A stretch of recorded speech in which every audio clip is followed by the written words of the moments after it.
Assalamualaikum dan hai semua. Hari ini saya bersiaran lagi.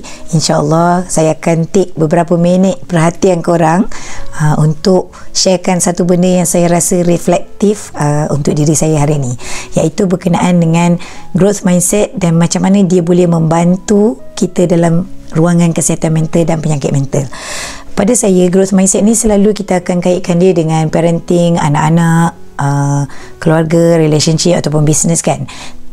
Even dalam buku Carol S. Dweck pun itulah ruangan yang dia kupaskan. Tapi saya nak shiftkan korang berkenaan macam mana kalau kita ada mindset tu, dia memang akan membantu kita terutamanya dalam memandang sisi kebaikan ketika kita ada masalah kesihatan mental ataupun penyakit mental.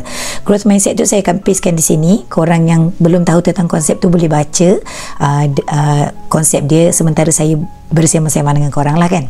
Okay, so growth mindset ni dia menyebabkan kita akan ada prone ataupun kita akan lebih ada tendensi untuk relearn, learn dan unlearn benda yang kita pernah ada dalam kehidupan kita. So kadang-kadang banyak isu kesihatan mental ni mungkin dia datang daripada pelbagai faktor lah, sama ada faktor keluarga, faktor environment dan bermacam-macam lagi lah. Ini kita boleh dengar kupasan daripada pakar berkenaan dengan hal ni. Akan tetapi nak katakan disebabkan dia terlampau banyak faktor, tendensi untuk kita ada isu kesihatan mental ni sangat tinggi dan berkemungkinan juga tendensi untuk kita ada penyakit mental pun tinggi. Dan malahan penyakit mental tu dia boleh juga disebabkan genetik, disebabkan environment, external factor, internal factor dan pelbagai lagi kan. So with that facts, bila kita tahu benda macam kesihatan mental dia akan mudah untuk decline. So apa yang boleh membantu kita untuk keluar daripada keadaan tu ketika kita terkena? Of course lah, kalau tak terkena tak apalah, tapi kalau terkena macam mana kan?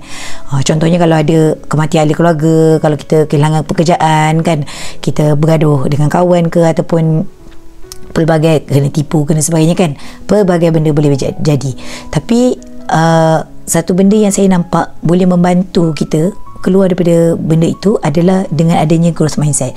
Dan growth mindset ni dia tak lari daripada konsep agama Islam juga sebenarnya. Saya akan share juga, saya akan pastekan depan ni juga satu ayat yang saya rasa di mana Allah menekankan berkenaan dengan effort.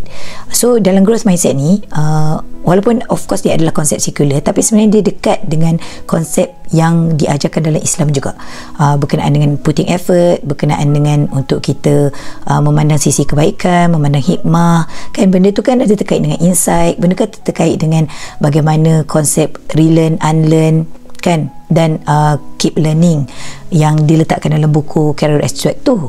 So poinnya sekarang ni adalah bila terkait dengan kesihatan mental, bila kita nampak konsep ni, kita akan lebih mudah untuk meletakkan effort kepada kesihatan mental tu adalah sebagai investment. Contohnya pergi mendapatkan bantuan profesional, it's an investment. Belajar, mendengar talk-talk daripada pakar, itu adalah investment. Try and out benda yang sesuai dengan kita, practice coping system yang telah diberikan terapis, itu adalah investment. So bila kita nampak semua tu dalam investment, dia takkan menyebabkan kita lelah.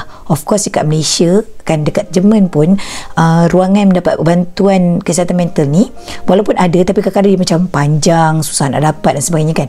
Tapi bila kita buka ataupun tukar neraca pandang kita tu, dia akan sebenarnya memudahkan kita untuk survive dan thrive kan. Okeynya macam kita tak dapat bantuan ni, kita akan jumpa yang lain. Kalau tak kena dengan psikoterapis ni, kita akan cari psikoterapis yang lain. Kalau ubat ni tak kena, kita akan maksudnya kita tak akan mudah menyerah, kalah lah kan.